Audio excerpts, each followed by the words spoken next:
Hello everyone, welcome to my channel. तो पिछले video में हमने पाइवट टेबल के सारे ऑप्शन देख लिए हैं और पाइवट टेबल का कैसे यूज करना है उसको हमने सीख लिया है। तो इस वीडियो में आज हम सीखने वाले हैं पाइवट चार्ट के बारे में। तो इसके लिए मैंने यहाँ पे एक डेटा रेडी करके रखा है। तो ये रहा हमारा डेटा। अगर आपने पिछला वीडियो नहीं देखा पाइवट टेबल का तो यहाँ पर ऊपर आई बटन पर आपको लिंक मिल जाएगा और वीडियो के लास्ट में भी वीडियो का लिंक मिल जाएगा, तो आप उसमें क्लिक करके इस वीडियो को देख सकते हैं। तो आज हम पाइवट चार्ट का यूज करके देखने वाले हैं इसमें। आइए सीखते हैं पाइवट चार्ट का यूज कैसे करेंगे। इसके लिए आपको डेटा में अपने कर्सर रखना है, इंसर्ट में जाना है, पाइवट टेबल के जो ड्रॉप डाउन बटन है इसमें क्लिक करना है और यहाँ पे पाइवट चार्ट का ऑप्शन आपको मिल जाएगा। इसमें क्लिक करेंगे, ये पूरे डेटा को ऑटोमेटिक सेलेक्ट कर लेगा। यहाँ से आपको न्यू वर्कशीट में अगर डेटा चाहिए, पाइवट चार्ट का जो डेटा बन के आएगा न्यू वर्कशीट में चाहिए तो न्यू वर्कशीट सेलेक्ट करना है। अगर इसी सीट पर अगर पाइवट चार्ट आपको चाहिए तो एग्जिस्टिंग वर्कशीट सेलेक्ट कर लेना है। मैं नई सीट में पाइवट चार्ट बनाऊंगा तो मैं न्यू वर्कशीट सेलेक्ट करके इसको ओके करूंगा। तो यहाँ पे देखिए पाइवट चार्ट के लिए यहाँ पे एक एरिया आ चुका है और यहाँ पे फील्ड लेवल भी आपको दिख रही हैं। अब जिस प्रकार से हम फील्ड लेवल से फील्ड सेलेक्ट करते थे, ऑटोमेटिक उसका एक टेबल बन के रेडी होता था, उसी प्रकार से इसमें भी आपको एक टेबल बन के मिलेगी पाइवट चार्ट की और साथ ही साथ उसके एक चार्ट भी यहाँ पे जनरेट होता रहेगा। जैसे यहाँ पे इसका एक चार्ट की फील्ड दी हुई है, आप चाहे तो इसको यहाँ से क्लोज कर सकते हैं। ये जब हम डेटा इंसर्ट करेंगे तो उसमें ये फ़िल्टर का काम करेगा।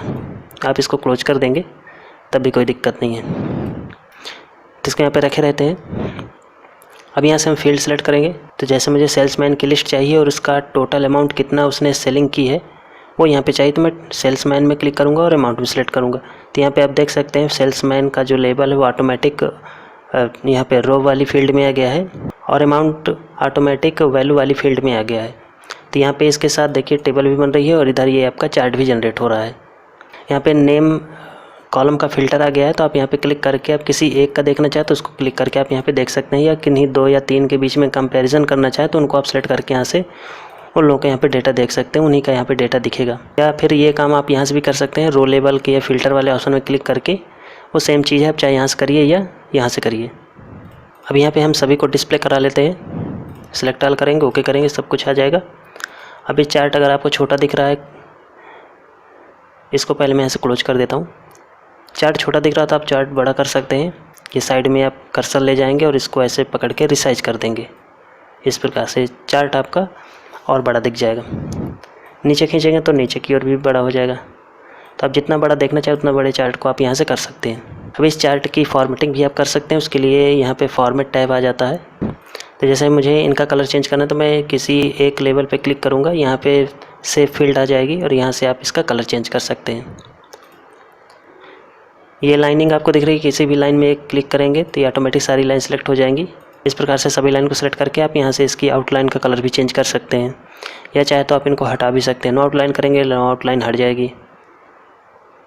यहाँ से पूरे शेप को सिलेक्ट करेंगे, शेप फील्ड में जाकर के आप पूरे शेप को कलर यहाँ से दे सकते हैं। अंदर वाली शेप को क्लिक करेंगे, इसका भी कलर आप यहाँ चेंज कर सकते हैं। तो ये अलग अलग शेप हैं, आप इनको सेलेक्ट करके इनकी फॉर्मेटिंग जैसा चाहे वैसा रख सकते हैं। चार्ट की डिज़ाइन चेंज करने के लिए आपको, जैसे चार्ट की डिज़ाइन आपको नहीं सही लग रही तो आप इस चार्ट पर क्लिक करिए, यहाँ पे डिज़ाइन का ऑप्शन आता है, चार्ट की डिज़ाइन का ऑप्शन आता है। आप यहाँ से पूरे चार्ट को एक बार में फॉर्मेटिंग देख सकते हैं या फिर यहाँ से इस चार्ट का टाइप चेंज कर सकते हैं। तो इसमें दूसरा वाला सेलेक्ट कर लेता हूँ। तो यहाँ पे देखिए आपकी जो वैल्यू है वो चार्ट के यहाँ पे ऊपर आ रही है। तो इस प्रकार से आप अलग अलग चार्ट के फॉर्मेटिंग यहाँ से ले सकते हैं। अब जैसे हमने एक रिपोर्ट जनरेट कर ली है जिसमें सेल्समैन के नाम है और उनकी पूरी टोटल अमाउंट जो भी सेलिंग की है वो आ रहा है। अब हमें दूसरी रिपोर्ट भी जनरेट करनी है जिसमें सेल्समैन के नाम और उसकी क्वांटिटी या प्राइस या जो भी हम दिखाना चाहें इसमें से वो हम यहाँ से ले सकते हैं। तो उसके लिए हमें एक और पाइवट टेबल बनानी होगी, तो हम इसी की डुप्लीकेट कर लेते हैं। पूरी टेबल सेलेक्ट करेंगे और इसको कॉपी करके नीचे पेस्ट कर लेंगे, या आप कंट्रोल से नीचे ड्रैग करेंगे तब भी आ जाएगा, या कॉपी पेस्ट कर सकते हैं तब भी आ जाएगा। तो इस पाइवट टेबल के लिए ये पाइवट चार्ट हो गया और इस पाइवट टेबल में हम इसकी जो भी हमने लेबलिंग कर रखी उसको हम यहाँ से क्लियर करेंगे पहले। तो सेल्समैन को हम यहाँ से हटाते हैं, अमाउंट हटाएंगे, देखिए पूरा यहाँ पे हट गया है, आपको एक नई फील्ड मिल गई। अब इसमें हमें क्या क्या चाहिए वो हम यहाँ सेलेक्ट कर लेंगे। जैसे मुझे सेल्समैन चाहिए और उसकी टोटल क्वांटिटी कितनी उसने सेल आउट की वो यहाँ पे चाहिए। तो यहाँ पे आप देख सकते हैं सेल्समैन और टोटल क्वांटिटी आ रही है। अब हमें इसका एक चार्ट बनाना है, तो इस टेबल के अंदर कर्सर रहेगा हमारा। इंसर्ट में जाएंगे और ये हमारा चार्ट का सेक्शन है। इसमें से जो चार्ट आपको ठीक लगे उस चार्ट को आपको यहाँ पे सेलेक्ट कर लेना है। ये देखिए यहाँ पे ये चार्ट आ गया। अब जो चार्ट आपको ठीक लगे आपके डेटा के हिसाब से वो चार्ट आप यहाँ से सिलेक्ट कर सकते हैं। इसको ऐसे पकड़ के आप बड़ा कर लेंगे तो ये आपका चार्ट और बड़ा हो जाएगा। इसको चाहे तो आप यहाँ से हटा सकते हैं। अब यहाँ पे आप देख सकते हैं कि उसके नाम आ रहे हैं, उसके नाम के हिसाब से यहाँ पे कलर आ रहे हैं। इसमें अगर आप चाहते हैं कि वैल्यू आ जाए तो उसके लिए आपको डिज़ाइन में जाना है और यहाँ से इसकी जो चार्ट लेआउट है उसको चेंज कर लेना है। तो देखिए मैंने दूसरा वाला ले लिया है तो इसमें इसकी वैल्यू आ रही है। तो चार्ट में यहाँ पे देखिए वैल्यू आ रही है। अगर इसको हम थोड़ा सा और बड़ा करें तो जो वैल्यू बाहर आपको दिख रही है वो चार्ट के अंदर ही दिख जाएंगी। ये यहाँ पे इस प्रकार से।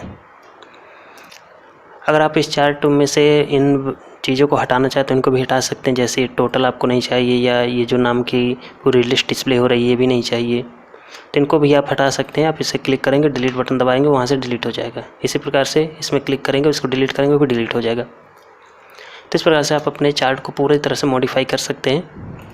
तो इस वीडियो में हमने सीखा कि हम किस प्रकार से सिंपल तरीके से पाइवट चार्ट बनाएंगे अपने पाइवट टेबल का। तो इस वीडियो में इतना ही। अब मिलते हैं नेक्स्ट वीडियो में, तब तक के लिए गुड बाय।